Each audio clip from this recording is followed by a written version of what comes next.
Moi, je sais que si tu as quelqu'un qui se lance sur une stratégie d'abonnement demain, les 6 premiers mois, il va cartonner. Parce qu'il a déjà une base d'hardcore users. Ils ont même pas besoin de proposition de valeur, ils la connaissent, enfin, tu vois, c'est ancré. Par contre, au bout de 6 mois, tous ceux qui sont pas les 90, pas les 0,1%, mais les autres, qui eux sont ok, j'aime bien, mais je suis pas encore convaincu, et qui eux, faut vraiment les prendre par la main et les amener petit à petit. Bah eux, si tu fais pas ton taf en amont de contenu, de marketing, de produits, etc., tu les auras pas.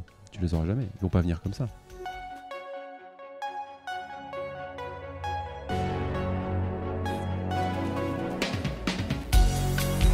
Bienvenue dans Mediarama, le podcast du futur des médias. Je suis François Desfossés et chaque semaine, je rencontre des entrepreneurs, des têtes penseuses et des experts de la galaxie média. Ce podcast est proposé par Cosa Vostra, agence de conseil tech et créative. Retrouvez-nous sur cosavostra.com.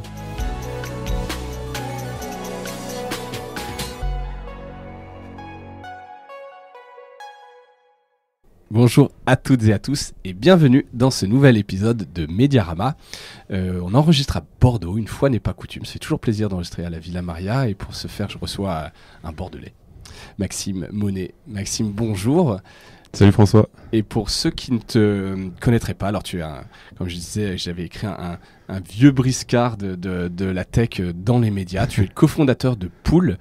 Alors, je pense que tout le monde a déjà entendu parler de Pool. A priori, de ceux qui écoutent ce podcast, je pense en avoir peut-être déjà parlé. On a reçu aussi Marion Viss qui travaille avec toi. Ouais. On va faire la petite carte d'identité. C'est un peu le passage dans l'épisode pour expliquer un peu ce que c'est. Est-ce que tu pourrais nous expliquer ce qu'est Pool en 2 mots ?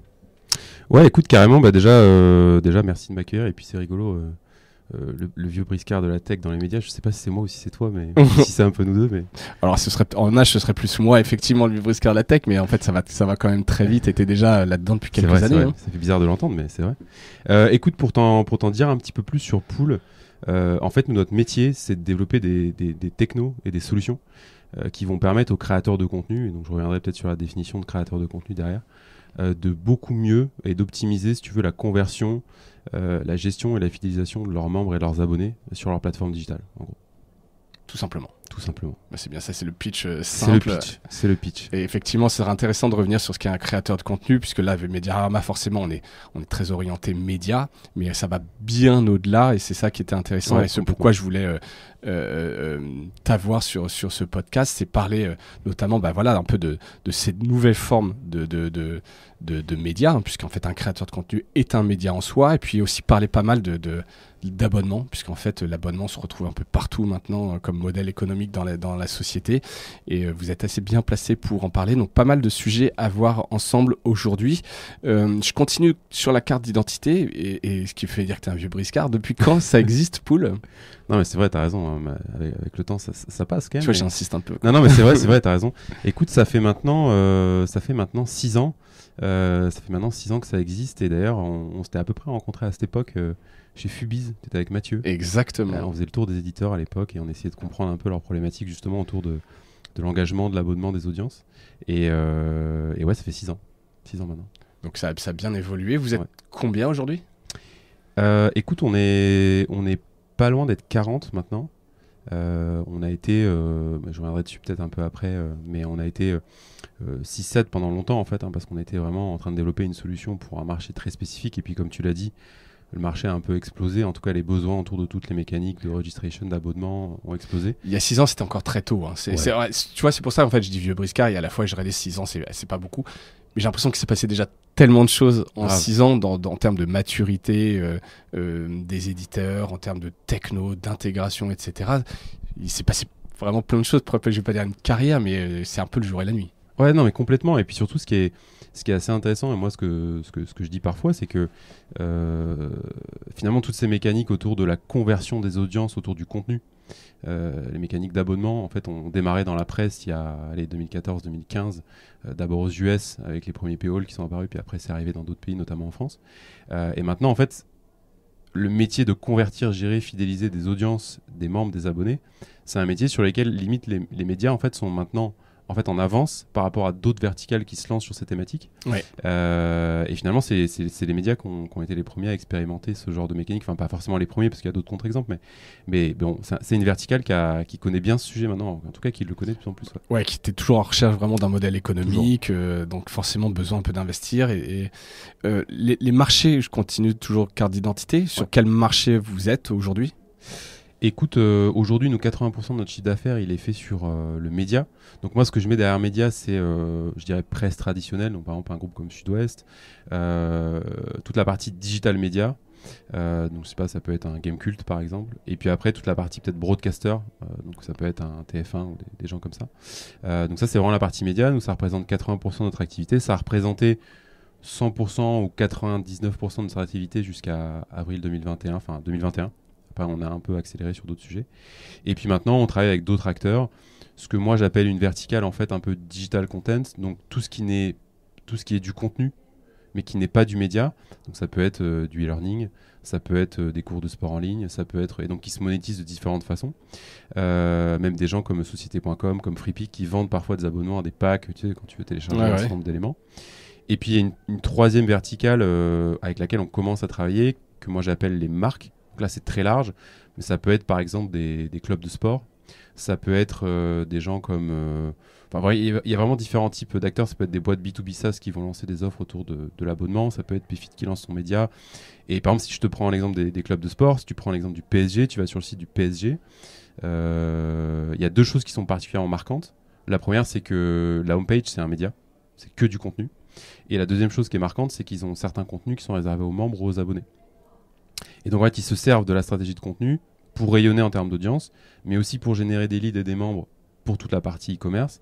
Et ils veulent même se servir de la partie abonnement comme éventuellement d'un levier de revenus à part entière auprès d'une base fan. Hardcore fan qui serait prêt à payer pour avoir des contenus exclusifs, etc. Ouais. Donc la vraie même logique que dans le média, quelque part. Se dire, on a un média, on produit, c'est du brand content, ça fait venir des gens, mais on peut aller au-delà, récupérer de la data, et demain, pourquoi pas les monétiser, etc., et donner des contenus exclusifs, en tout cas, permettre de distinguer ce que tu offres à tes visiteurs. Exactement, il y a un autre autre exemple. Je peux pas citer parce en ce moment on fait pas mal d'entretiens pour justement aller comprendre les besoins de ces nouvelles verticales. Donc je peux pas citer la marque, mais c'est une grosse boîte B2B SaaS en France. Et eux, ce qu'ils disent, c'est qu'ils te disent deux choses qui sont intéressantes. C'est qu'ils te disent, nous, nos concurrents, c'est tel et tel média, alors que c'est une boîte un SaaS B2B. SaaS B2B. Donc toi, tu dis spontanément, c'est pas vos concurrents. Ouais, c'est ça. Ils te disent, ça, c'est nos concurrents.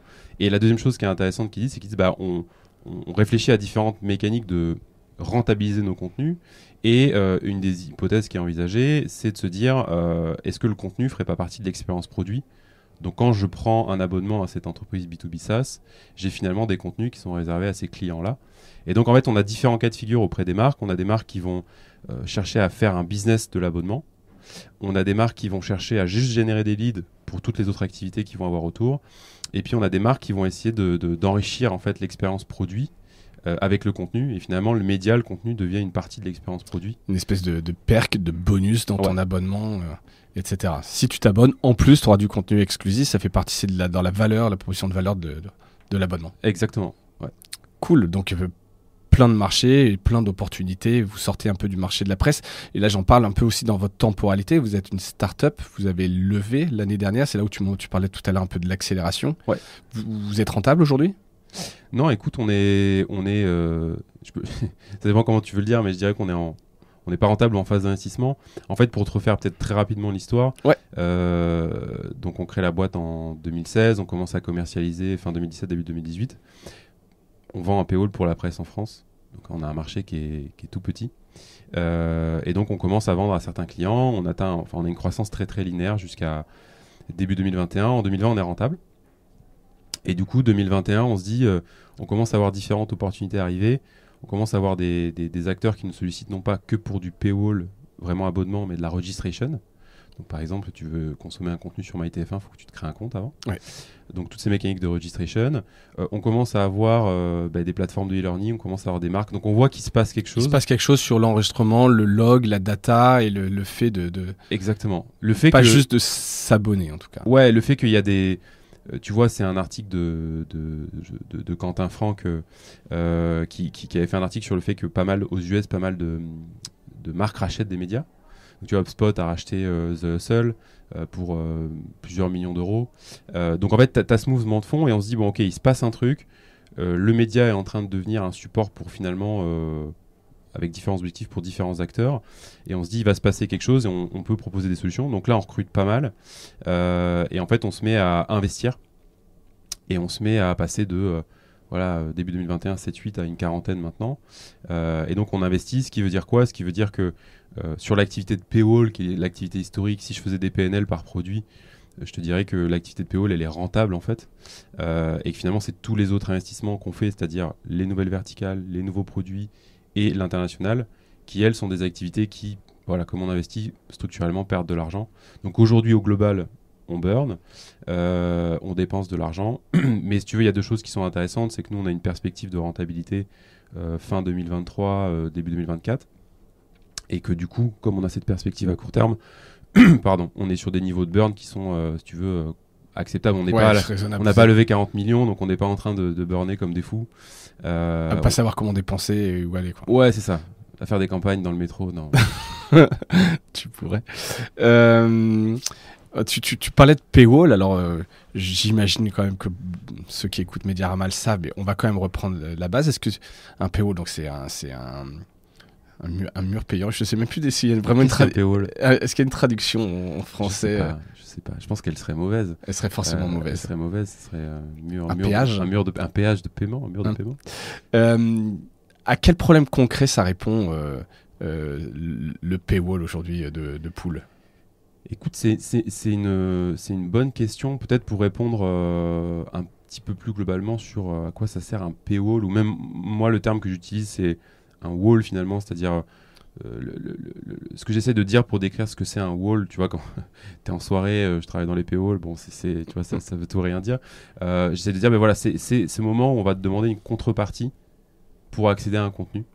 Et cette contrepartie, c'est le deal, quoi. C'est le deal. Voilà, maintenant, écoute, t'as l'air de kiffer ce qu'on fait, il faut qu'on fasse un deal. Et ce deal, ça peut être tu payes, ça peut être tu t'abonnes, ça peut être tu crées un compte, ça peut être tu donnes ton consentement, il peut y avoir différents types de deals. Mais en fait, un paywall, c'est vraiment ça, c'est le moment de se dire comment, indépendamment de cette partie publicitaire, qui est un vecteur de croissance ou un vecteur de revenus à part entière, mais c'est de se dire comment, en fait, j'engage une relation directe avec mon audience et je vais lui demander une contrepartie qui va être utile à des fins business pour moi. Voilà, en fait, c'est ça un paywall. Enfin, un wall. Et en fait, comme tu dis, il y a plusieurs scénarios. C'est pour ça, alors c'est un peu la vulgarisation que je fais, mais ça sert aussi à ça, Mediarama, qu'on parle de paywall dynamique. Ouais. C'est-à-dire que c'est pas uniquement abonne-toi, sinon tu n'as pas accès à mon contenu. Ça peut être gradué et différent d'une session d'un visiteur à un autre.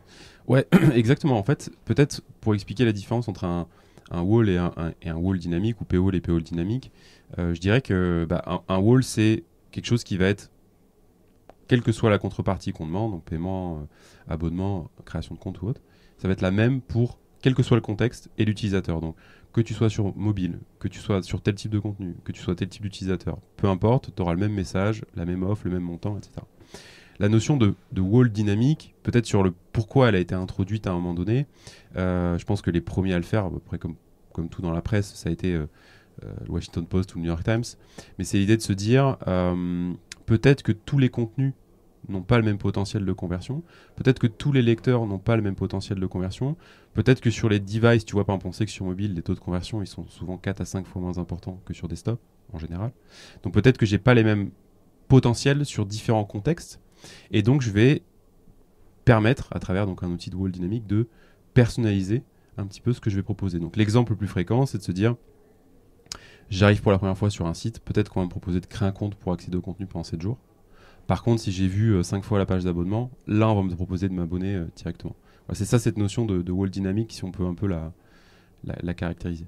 Et donc, ça nécessite, évidemment, c'est peut-être une question un peu bête, mais de bien suivre la data qu'il y a derrière. Est-ce que c'est Pool qui le gère? Parce que si tu es un éditeur et que tu n'as pas forcément une énorme maturité sur la collecte de la data, comment ça se passe?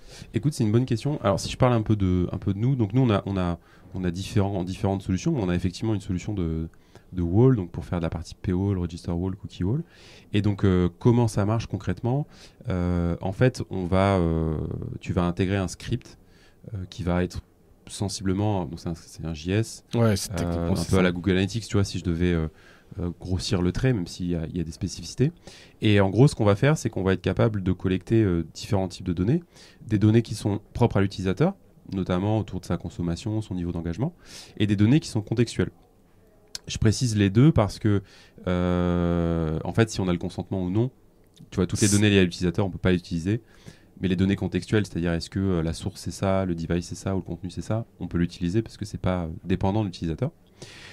Et donc l'éditeur, en intégrant ce script, il va avoir à sa disposition la capacité de segmenter, donc de dire en fonction peut-être de la source, du type de contenu, du device, je vais faire des règles différentes, de faire ces règles de paywall, de les A/B tester et d'analyser les résultats. En fait, tu vois, l'idée c'est vraiment un outil, c'est un cycle.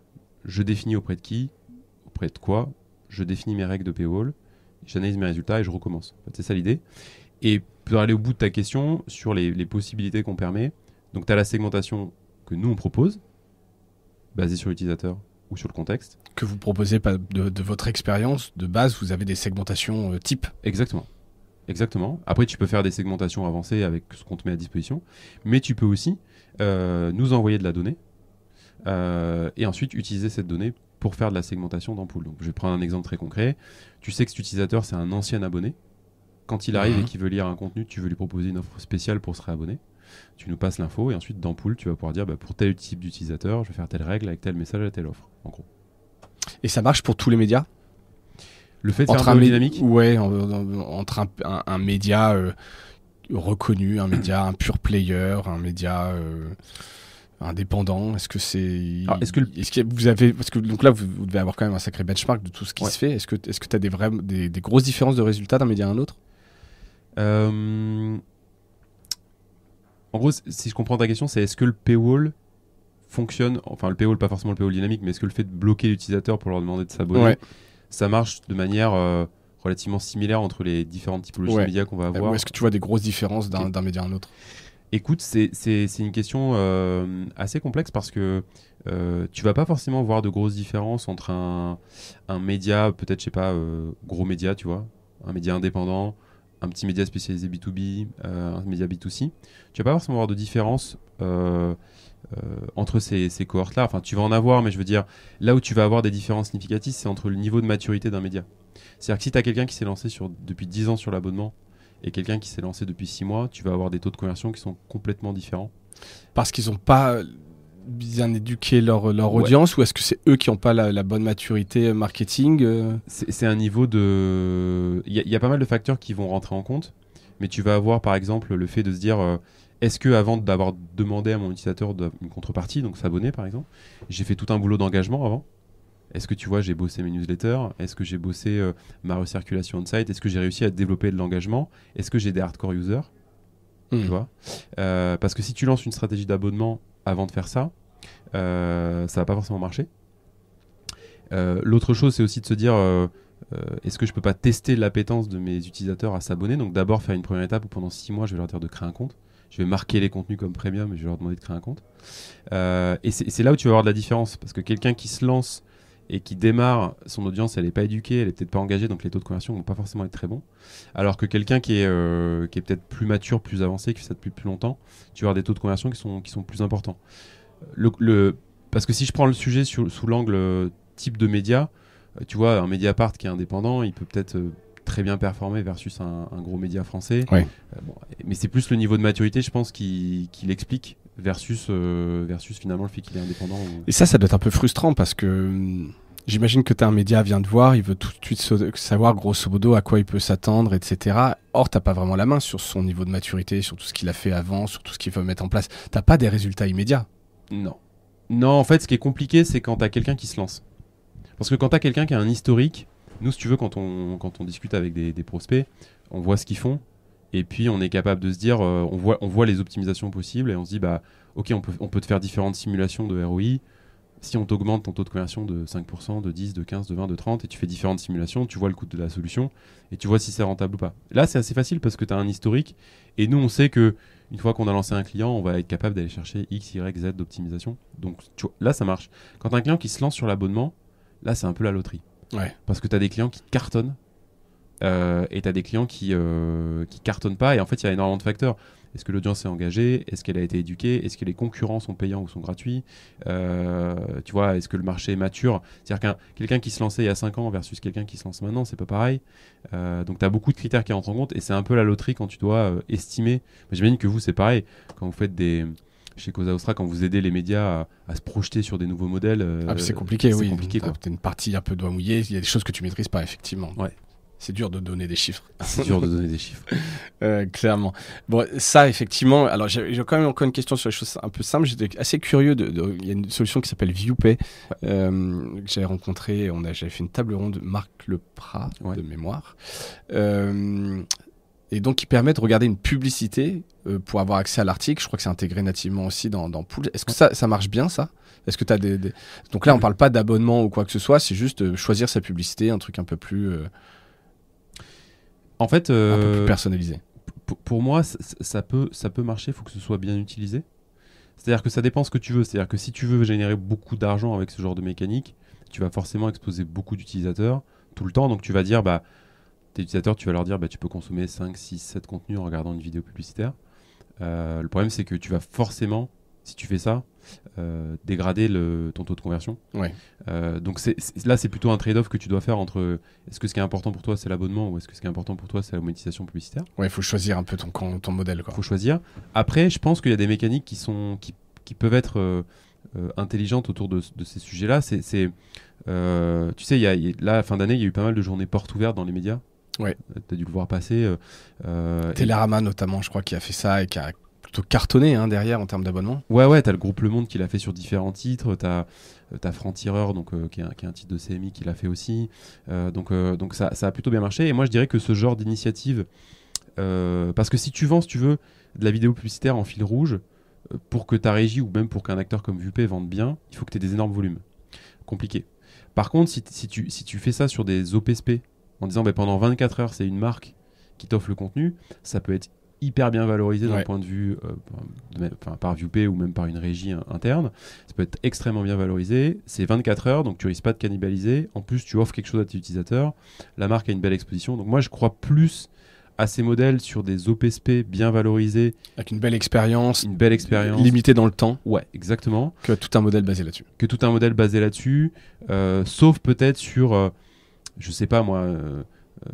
t'as des gens qui viennent de Showcase ou t'as des gens de Google Showcase ou des gens comme ça et tu dis ces gens-là, je vais peut-être leur proposer une autre option. Là, pourquoi pas? Donc dans des cas spécifiques, pourquoi pas? Mais je suis plus fan de l'OPSP qui, à mon avis, se valorise très bien et peut permettre de générer un chiffre d'affaires conséquent sans dégrader l'expérience utilisateur. Ok, merci.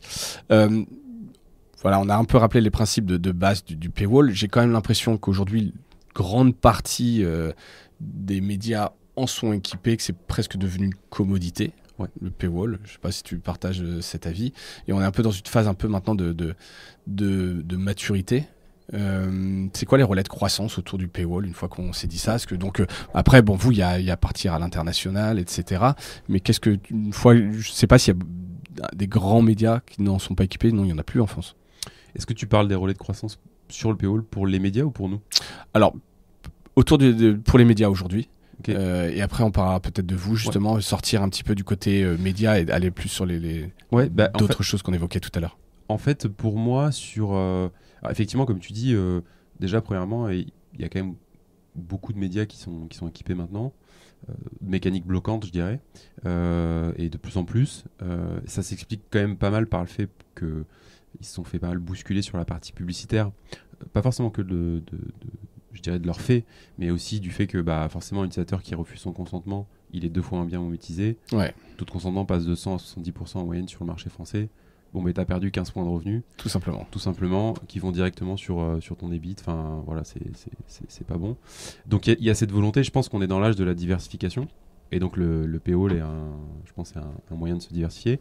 Et les relais de croissance, moi je pense qu'il y a encore pas mal de croissance pas mal de croissance pour différents acteurs qui se lancent sur le paywall, à condition de pas se mentir à soi-même. C'est-à-dire que moi, je crois que, comme sur tous les marchés, il va y avoir un top 3 média français qui va prendre une grosse partie du marché de l'abonnement, si tu veux. Ouais. Voilà. Mais ça peut être soit pour des médias très spécialisés, B2C, B2B, tu peux quand même avoir des niches où des gens veulent s'abonner. Et pour d'autres médias, ça peut être quand même un élément de ton revenu stream qui peut être important. Mais je pense qu'il ne faut pas croire que l'abonnement, c'est le truc qui va remplacer la pub. Non, il y a la pub, il y a l'abonnement et il y a d'autres leviers de diversification qui vont permettre à une marque média bien en place d'aller chercher de la croissance. C'est ce que fait très bien, en tout cas j'ai l'impression, Reworld, sur la diversification en tout cas. C'est-à-dire qu'ils se disent, bah voilà, on a une marque, elle est forte, elle est implémentée, on essaie de développer des services autour de cette marque, quoi. Ouais. Et pour vous, parce que je pensais, forcément tu les connais, on en a déjà parlé, Piano aux États-Unis, qui a une espèce de solution à la fois paywall dynamique, mais aussi DMP, d'autres briques, etc. Est-ce que c'est une voie vers laquelle vous pouvez aller pour justement un peu avoir des relais de croissance au-delà du paywall, qui je disais est un peu une commodité aujourd'hui, dont tout le monde est équipé soit en interne, soit par des solutions? Ouais, complètement. Nous, en fait, si tu veux, on a 3 relais de croissance aujourd'hui. Le premier, c'est l'international. Vous en êtes où d'ailleurs là?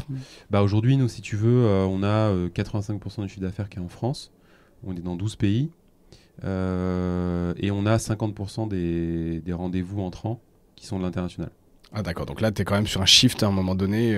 Ça va, voilà, on devrait accélérer. En entrant, voilà, il faut le temps maintenant, on connaît les cycles de vente, exactement. etc. qui peuvent être un peu longs, évidemment. Et puis qu'on arrive à vendre aussi dans différents pays. Ouais. Mais en tout cas, la techno est fonctionnelle, si tu veux, on est sur tous les continents, ça marche, il n'y a pas de souci. Mais on a décidé de le faire depuis la France, sans ouvrir des pays, parce que c'est très coûteux.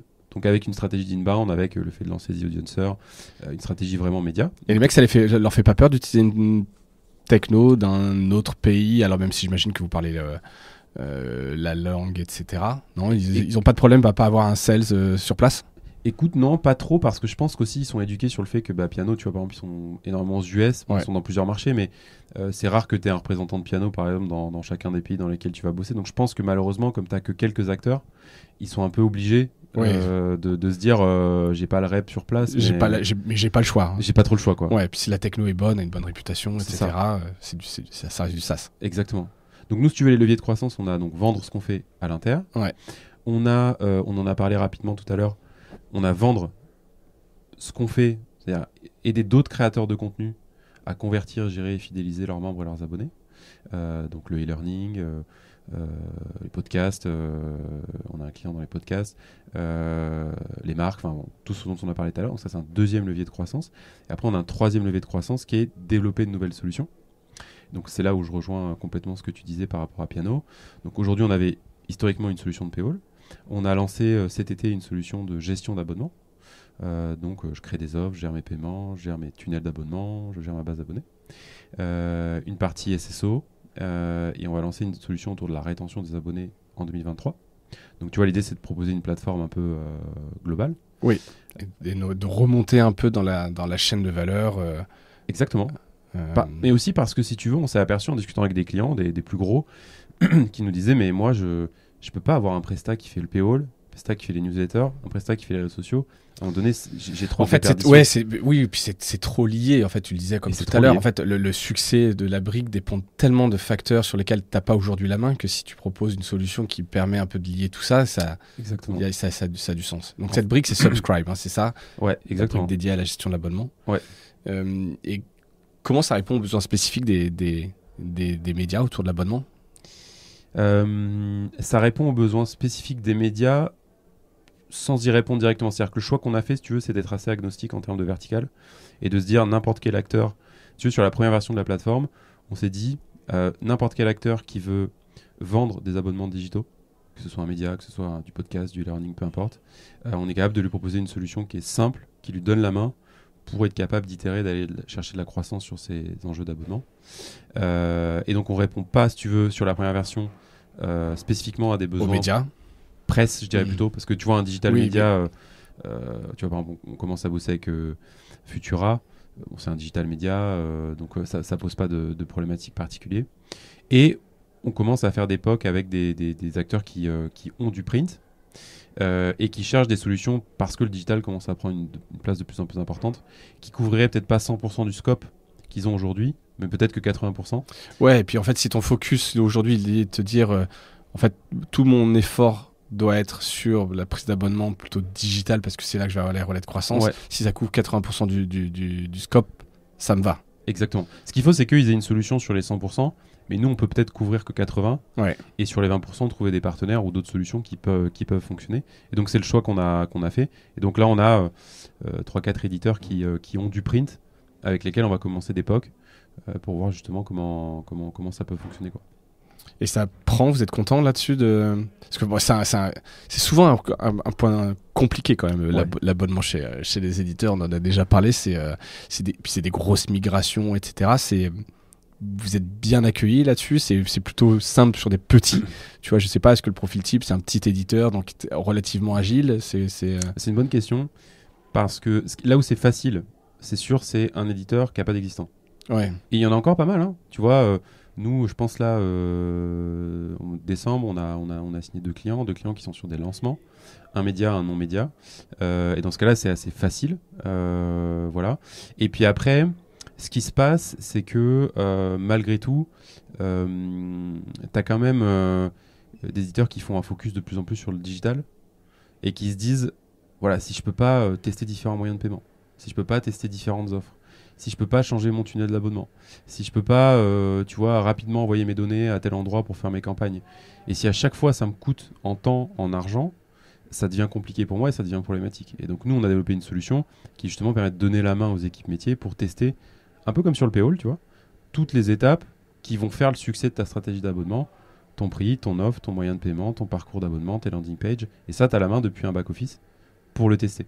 Et donc, si tu veux, pour répondre à ta question, l'accueil est plus ou moins favorable, mais ce qui est sûr, c'est que tu as des éditeurs qui ont tellement besoin, qui sont prêts à prendre des risques, entre guillemets, sur le fait de se dire, bah, on va tester. Donc les 4-5 premiers que je t'ai dit. Qui sont un peu partie prenante de vos roadmaps et Exactement. qui alimentent totalement ce C'est que vous l'avantage. faites. Ouais. C'est que tu prends un peu plus de risques parce que tu te dis, bon, ben voilà, on va un peu éprouver une solution. Mais tu as des gens qui sont très concernés en face et qui vont beaucoup t'écouter pour développer leur roadmap. Et puis tu as des gens qui sont un peu moins early adopters, c'est comme surtout, et qui vont arriver dans un temps 2 ou dans un temps 3.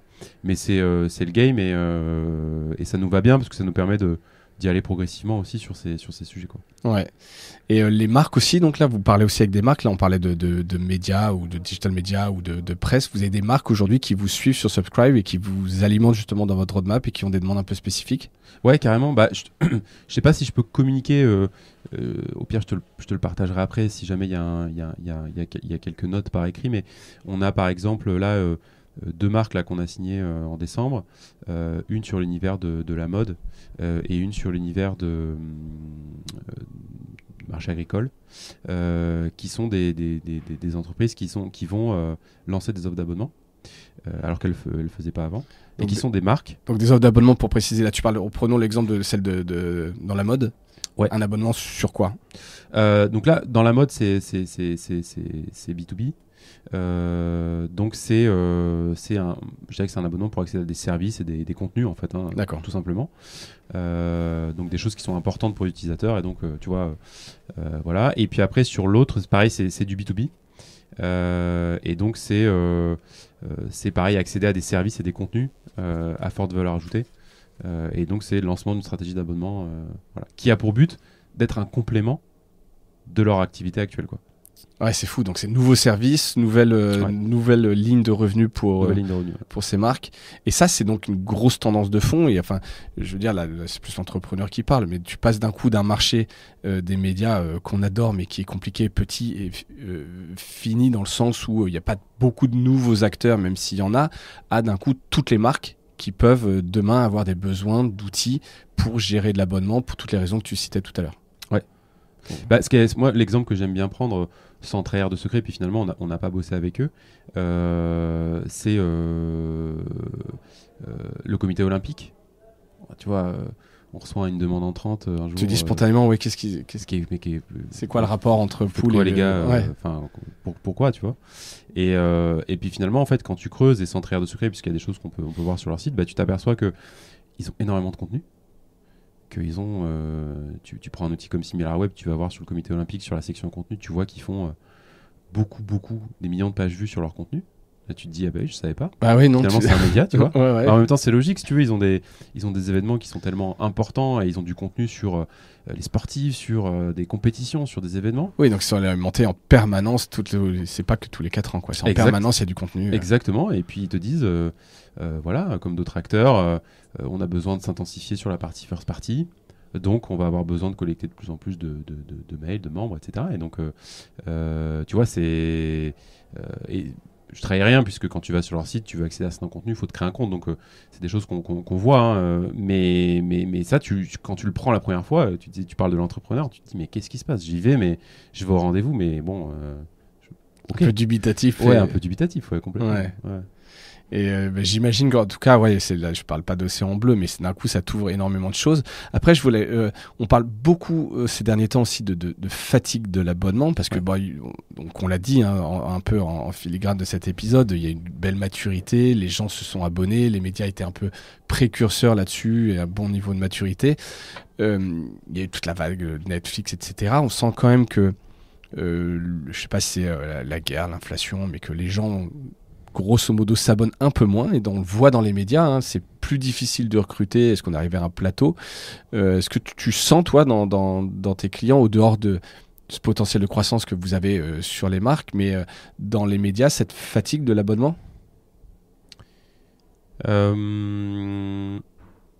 Oui et non. C'est-à-dire que tu le vois quand même que c'est pas non plus simple de vendre de l'abonnement. Je pense qu'on peut pas encore parler de fatigue. Je pense que c'est quelque chose qui va arriver au bout d'un moment, parce que il y aura des arbitrages, et c'est pour ça que tu as des solutions aussi intéressantes qui existent, comme je fais une parenthèse, mais comme Split, je sais pas si tu connais. Non. Qui sont des solutions en fait qui te permettent d'avoir un abonnement au sein d'un abonnement famille. Donc en gros, tu pourrais prendre un abonnement d'une personne au sein d'un abonnement famille sur le monde. Ah, mais donc, au lieu de payer un peu hacké, quoi. Au lieu de payer 16 €, ouais, tu vas payer 4,50 €. Alors, pardon, juste pour comprendre, c'est une plateforme qui te permet en fait de te regrouper pour prendre un abonnement famille. Mais combien même t'es pas une famille. Ouais, exactement. Et en fait, ce qui est intéressant avec ça, c'est que c'était perçu au début comme de la cannibalisation, tu vois, genre, c'est du hack, c'est de la cannibalisation. Et en fait, les gens se disent, mais non, c'est une autre population. Tu vois, par exemple, moi, si je te prends un exemple très personnel, le NBA League Pass, pour voir tous les matchs NBA, ça coûte, je crois que c'est 80 ou 90 €. J'aime bien la NBA, mais jamais je paye ça. Par contre, si je paye demain 20 €, bah tiens, je deviens un client, en fait, que j'aurais jamais été si ce genre de service n'avait pas existé. Ouais. Donc, du coup, en fait, je pense que pour revenir à ta question de la fatigue, je pense qu'il n'y a pas encore de fatigue. Il va y en avoir au bout d'un moment. Et après, pour ce qui est de la croissance, si je me mets à la place des médias, est-ce que je peux m'attendre à de la croissance ou pas sur ma stratégie d'abonnement? Je dirais que ça va dépendre de l'investissement que je vais mettre, parce que pour moi, la croissance que je vois sur l'abonnement chez mes clients, c'est des escaliers, en fait. Tu as vraiment des phases de croissance fortes, des stagnations, des phases de croissance fortes, des stagnations. Pourquoi? Parce que tu as des éléments structurels qui vont être changés. Moi, je suis toujours... je me dis je vois qu'il y a encore un énorme potentiel, parce que je vois beaucoup de paywall où il y a marqué cet article est réservé aux abonnés, abonnez-vous. Comment tu veux convaincre quelqu'un de lui dire à partir du moment où non, tu vas payer 10 €, mais tu lui donnes aucun argument, tu lui dis pas pourquoi, tu lui expliques pas ta proposition de valeur, tu lui dis pas ce qu'il va y avoir dans le produit, tu lui dis pas pourquoi c'est une super offre, tu lui dis pas pourquoi le rédacteur en chef a passé, enfin tu lui dis rien. Et donc je me dis tu vois, ces gens-là, ils ont encore un énorme potentiel. Et en fait là, il est pas technique, il est marketing et compréhension un peu de la psychologie qu'il y a derrière. Exactement, tu as tout dit, marketing, produit, proposition de valeur, stratégie de marque. Donc tu vois, on est sur des trucs beaucoup plus en amont. Et après, un outil de PO dynamique, par exemple, va t'aider à aller chercher de la croissance. Mais si tu bosses pas ta proposition de valeur, si tu bosses pas ton produit, si tu bosses pas ton contenu, t'auras beau mettre le meilleur outil marketing derrière, ça marchera pas, quoi. Et ça, vous mettez des warnings justement aux gens qui viennent vous voir en disant attention, si vous n'avez pas ce niveau-là de stratégie près, vous attendez à rien, quoi. Nous, c'est un peu ce qu'on leur dit en phase de vente, tu vois. On leur dit, notamment ceux qui se lancent, tu vois, on leur dit, moi je sais que si tu as quelqu'un qui se lance sur une stratégie d'abonnement demain, les 6 premiers mois, il va cartonner. Ouais. Parce qu'il a déjà une base d'hardcore users qui n'attend que ça presque qu'on les prenne par la main. Ils ont même pas besoin de proposition de valeur, ils la connaissent. Enfin, Ouais. tu vois, c'est ancré. Par contre, au bout de 6 mois, tous ceux qui sont pas les 90, pas les 0,1%, mais les autres, qui eux sont ok, j'aime bien, mais je suis pas encore convaincu, et qui eux, faut vraiment les prendre par la main et les amener petit à petit. Bah, eux, si tu fais pas ton taf en amont de contenu, de marketing, de produits, etc., tu les auras pas. Tu les auras jamais. Ils vont pas venir comme ça. On parlait souvent, j'ai retenu ce chiffre, mais je sais pas s'il est vrai, qu'il faut 15 points de contact avant qu'une personne ne s'abonne dans un média. Est-ce qu'il est juste ou est-ce qu'on peut pas faire une moyenne? Ça n'a pas de sens. Écoute, j'ai pas forcément de données, tu vois, spécifiques aujourd'hui là-dessus, parce que tu vois, jusqu'à présent, on gérait pas encore toute la partie abonnement. Mais ce qui est sûr, c'est que pour te donner un autre chiffre qui, à mon avis, va dans le sens de celui-là, les gens qui s'abonnent au premier point de contact sont ceux qui churnent le plus.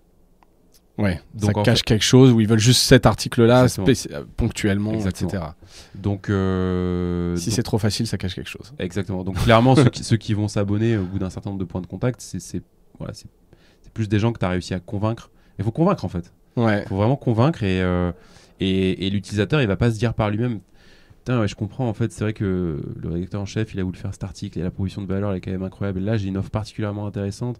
Non, ça n'existe pas. Non, ça n'existe pas. Faut l'amener étape par étape et c'est ça qui rend le jeu un peu intéressant, tu vois aussi. Ouais. Et tester les choses, j'aimais bien ce que tu disais par rapport à ton pass NBA sur le prix. Ça fait penser, donc il y a The Atlantic, tu as dû voir qu'il va sortir une solution qui adaptera le prix de l'abonnement en fonction de l'utilisateur.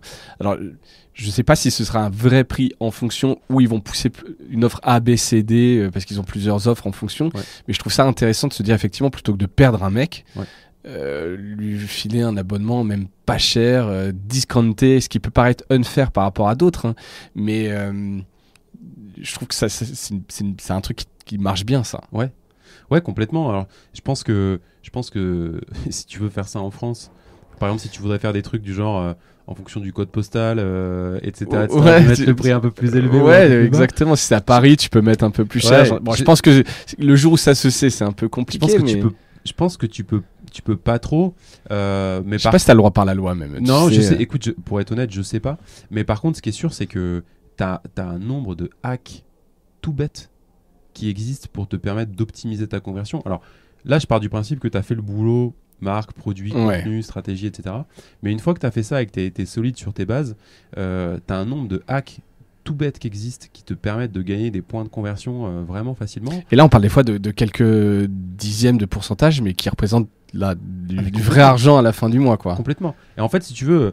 tu peux en donner quelques-uns que tu sais spontanément, des grosses erreurs Moi, quand en phase de vente, on a une presse et on partage des cas d'usage. Et j'ai mes cas d'usage qui sont basiques, mais qui sont hyper intéressants. Et dans les cas d'usage basiques, c'est par exemple, je vais te donner une stat, entre un utilisateur qui est exposé à un contenu payant, qui va sur une URL avec un contenu payant, et un utilisateur qui, sur cette même URL ou sur cette même page, scrolle suffisamment pour voir le paywall, tu as 50% de déperdition, en moyenne. Hein. Donc ça veut dire que tu as un avoir donné quelques lignes à lire et arriver sur un paywall, en fait, tu convertis combien de fois plus ? Non, en fait, c'est entre un utilisateur qui arrive sur une page avec un paywall, mais qui, si tu veux... Qui est fermé, tu vois rien. En fait, non, c'est juste que tu sais, le paywall n'est pas tout de suite affiché, il faut que tu scrolles un peu pour voir le paywall. D'accord. Et un utilisateur qui arrive et... Enfin, en gros, mon chiffre, c'est entre l'utilisateur qui arrive sur la page et celui qui scrolle jusqu'en bas, là, entre les deux, tu as 50% de déperdition. C'est énorme. C'est énorme, tu vois. Et donc, typiquement, si tu as un modèle qui n'est pas basé sur la pub, tu peux faire ce que fait le New York Times, qui est facile, tu peux le faire avec notre solution. Tu peux mettre un wall qui va être full screen par-dessus le contenu. Donc quand tu arrives sur la page, tu vas un tout petit peu scroller et là tu vas voir le paywall apparaître. Et donc là tu te garantis 95% de visibilité. Et nous on a vu que c'est mathématique, c'est-à-dire que plus les gens vont voir ton message, plus il y a de chances qu'ils cliquent, plus il y a de chances qu'ils s'abonnent. C'est vraiment mathématique. Ouais, c'est mécanique. Quoi. Mécanique. Si ton business dépend à 90% de la pub, il faut que tu fasses gaffe parce que tu vas masquer des pubs.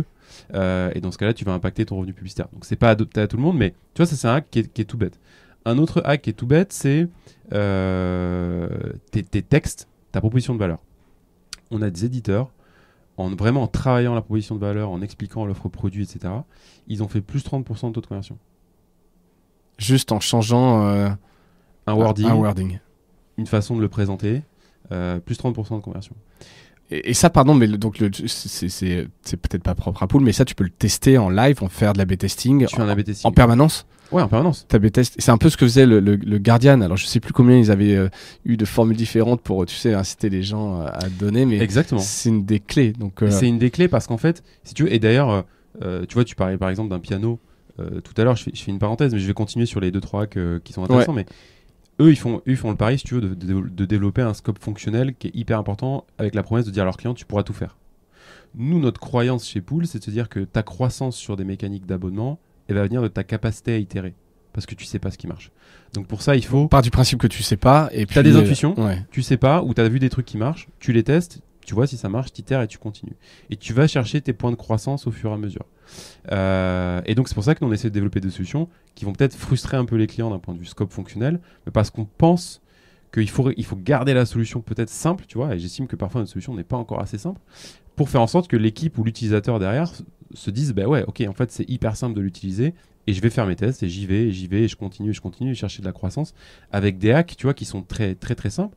Pour t'en donner un autre qui est tout bête, le design des paywalls. Comme dans la pub, au bout d'un moment, si tu es exposé à une publicité, tu la vois même plus, ton œil se détourne de la publicité. Ben, ton paywall, c'est pareil. Nous, ce qu'on voit, c'est que en permanence, tes taux de clic sur le paywall, ils vont diminuer, tu vois, sensiblement. Chez un utilisateur. Chez un utilisateur, voilà. Et donc, si tu mets à jour avec des OP commerciales, tu vois, par exemple là, c'est la rentrée, alors en fonction de qui t'es, tu as peut-être un message particulier à donner, donc tu vas changer ton design, un tout petit peu ton message. Tu vas refaire plus 15, plus 30, plus 50, plus 100% de taux de clic, et tu vas rechercher tes taux de clic et tu vas augmenter un tout petit peu. Si tu le fais pas, tu vas diminuer tes taux de clic. Donc ça, c'est un autre exemple. Et après, dans les hacks, si je continue un petit peu, j'en ai encore peut-être 2 autres, tu vois, des trucs simples. Tu as le fait d'afficher les offres dans le paywall. Plutôt que de dire... Juste, c'est réservé aux abonnements et clique ici pour aller sur la page d'abonnement. Voilà. Alors, tu vois, le fait d'afficher les offres, ça te permet de gagner une étape, parce que plutôt que de rediriger vers une landing page, voilà, tu vas rediriger directement vers... voilà, donc ça, c'est un hack qui se teste. Je peux pas garantir que ça marchera pour 100% des éditeurs, mais en tout cas, ça se teste. Mais ça marche mieux que de renvoyer vers la page d'abonnement. Ça, c'est un fait. Très souvent. Parce que les pages d'abonnement sont pas toujours optimisées, tu vois, il y a un certain nombre de raisons qui l'expliquent. Et puis après, tu as des trucs vraiment genre... ce que fait Alter Echo parfois en utilisant notre techno, c'est de se dire, je vais mettre le paiement directement au niveau du wall, et je saute des étapes, quoi. Ouais, donc en une page, je vois mon offre d'abonnement et je peux directement m'abonner tout en restant sur la page de l'article. Exactement. Et en fait, si tu réfléchis et que tu fais un pas en arrière, tu te dis, mais les hacks que je donne, ils sont extrêmement bêtes. Il faut que les utilisateurs... Ça paraît un peu du bon sens, mais en même temps, si tu n'as pas l'outil qui te permet facilement le faire, il y a toujours un truc de se dire, je peux pas, j'ai pas la main, tu vois. Ouais. Si j'ai pas la main. C'est pour ça que moi, ce que je dis aux clients, c'est avant de partir dans des mécaniques de paywall dynamique comme va le faire The Atlantic, mais c'est une très bonne idée pour eux parce qu'ils doivent être matures. Fais des trucs simples, c'est-à-dire assure-toi que tu as un certain nombre d'utilisateurs qui sont exposés au paywall. Assure-toi qu'ils voient ton paywall. Assure-toi que la proposition de valeur donne envie, que le design est mis à jour régulièrement, que le parcours est optimisé pour limiter le nombre d'étapes et que éventuellement tu mets le paiement dans le wall. Si déjà tu optimises tout ça, bah, tu vois, t'amélioreras déjà de X% ton taux de conversion. Et après, et ça c'est les trucs simples. Et après, tu peux aller sur des trucs plus compliqués en fonction de ta source de trafic, en fonction de, tiens, c'est un ancien abonné, il a vu 5 fois la page des offres. Je vais lui mettre une offre différente, tu vois, c'est ce que tu disais tout à l'heure. Il vient de Showcase, je vais le laisser passer parce que j'ai envie qu'il consomme mon contenu. Il vient d'une newsletter, il a plus de chances de convertir, je vais lui dire autre chose. Et après, tu peux aller vers des mécaniques comme ça, en fonction de la propension à s'abonner, tu peux aller loin. Mais voilà, faisons les choses simples qui marchent. Et après, on va chercher de l'incrémental, on continue les tests, mais faut vraiment... Le risque d'un paywall dynamique ou de toute solution marketing, c'est de se dire, ah ouais, je peux tout faire, c'est génial. On va commencer par un truc hyper compliqué, qui est tellement compliqué que je peux pas mesurer le ROI. Ouais, qui me ferait mettre du temps à mettre en place, je mesure pas bien, etc. Voilà. Donc commencer par des choses basiques et incrémentales. Les bons basiques. Ouais. C'est ce qu'il faut retenir, ce sera incrémental. Itérer incrémental. Écoute, c'est cool. Est-ce qu'il y a une question que je t'ai pas posée, que tu aurais aimé que je te pose, soit sur l'évolution du marché des paywalls, soit sur les marques qui deviennent des médias et donc qui vont avoir besoin de ce type d'outils? Écoute, moi je pense que comme tu as une partie de l'audience qui est, je pense de tes auditeurs qui sont, je pense qu'ils sont des médias, moi ce que je trouve, une opportunité que je trouve absolument incroyable pour les médias, c'est justement ce sujet des marques. C'est-à-dire que la façon de faire du marketing sur les 3-4 prochaines années est en train de changer. on n'est plus en train de pousser une offre ou un prix, on est en train de raconter des histoires. Raconter des histoires, ça veut dire faire du contenu. Et donc, bien évidemment, faire du contenu, ça veut dire ensuite avoir des solutions comme la nôtre pour engager, convertir, gérer, fidéliser, etc. Mais sans parler de nous, je dirais que pour les médias, il y a une énorme opportunité parce qu'en fait, ils ont acquis un savoir-faire sur créer des marques médias, raconter des histoires, créer des produits autour du contenu. Et donc ça, c'est des choses qui savent faire. Et pour moi, il y a une énorme opportunité pour un certain nombre d'acteurs qui voudront bien les prendre et pour accompagner les marques vers ce changement dans leur façon de faire du marketing. Et je pense que le marché est énorme pour nous. Mais aussi pour les médias, pour aller voir les marques et mettre à leur disposition leur savoir-faire et les accompagner sur transformer leurs marques en médias. Ouais. Surtout ce qu'on peut faire aussi chez Cosa Vostra, très bien chez Cosa Vostra, mais que les marques sont hyper légitimes et le font déjà pour certaines, faire du brand des opérations, mais c'est vrai qu'elles ont un savoir-faire, tu disais, une certaine maturité, notamment pas que sur la production de contenu, mais aussi toute cette transformation, l'engagement sur l'engagement des communautés, etc. T'as des médias qui ont un nombre de newsletters, qui ont éprouvé, qui s'y connaissent, quoi, qui sont des machines. Qui sont des machines, quoi. Et t'as un savoir-faire, quoi. Ouais. Il faut bien le packager, monter l'offre et puis raconter encore une fois la belle histoire. Il faudrait pouvoir se faire accompagner par une belle boîte. Ce serait bien ça. C'est pas mal. J'ai des idées en tête. Merci Maxime. Dernière question qui est un peu qui permet de terminer l'épisode. Est-ce que tu as un truc cool à nous partager, que ce soit film, podcast, livre, expo, je sais pas, un truc que tu as vu dernièrement, tu dis ça c'est assez cool. Écoute, j'ai vu, tu me dis film, j'ai vu, j'ai revu il y a quelques jours, alors, c'est aucun rapport, je vais peut-être plomber un peu l'ambiance. Ouais, c'est pas grave. C'est vraiment un beau film. C'est un film qui est dispo sur Canal, qui s'appelle My Beautiful Boy. Ouais. Et c'est l'histoire en fait assez banale d'une famille, c'est une histoire vraie, une famille en Californie. Dont le père est incarné par le mec qui joue The Office, tu sais, Steve Carell. Et le fils c'est Timothée Chalamet. Et en fait, l'histoire c'est quoi, qui est une histoire vraie, c'est en fait le fils il commence à se droguer à partir de 11 ans. Ouais. Et tu suis en fait l'histoire d'un père et son fils dont le fils est en train de sombrer et la relation du père et du fils. Donc c'est assez hardcore, mais le film est juste incroyable et de se dire que c'est une histoire vraie.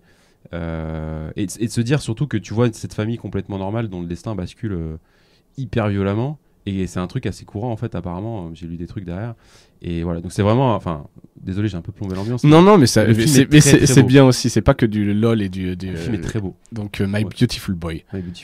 À aller voir sur Canal, disponible sur Canal. Exactement. En ce moment. Top, merci Maxime. Merci François pour l'invitation. C'était très cool de partager un petit peu avec toi. Je mettrai tout ce dont on a parlé, des liens vers les offres. On n'a même pas parlé de The Audiencers, le média que vous avez notamment lancé, qui permet un peu de parler aux communautés et à ceux qui travaillent sur les communautés. Je le vends hyper mal, Marion va m'en vouloir. C'était pas mal en vrai. Ouais, merci à toutes et à tous d'avoir écouté cet épisode. J'espère que ça vous a plu et je vous dis à bientôt. Salut.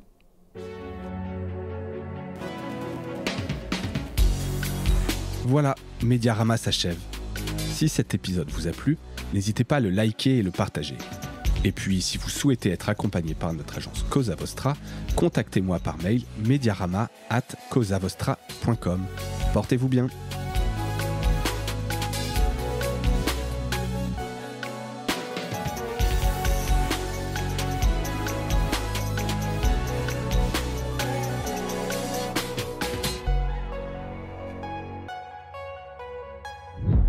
Cosa Vostra.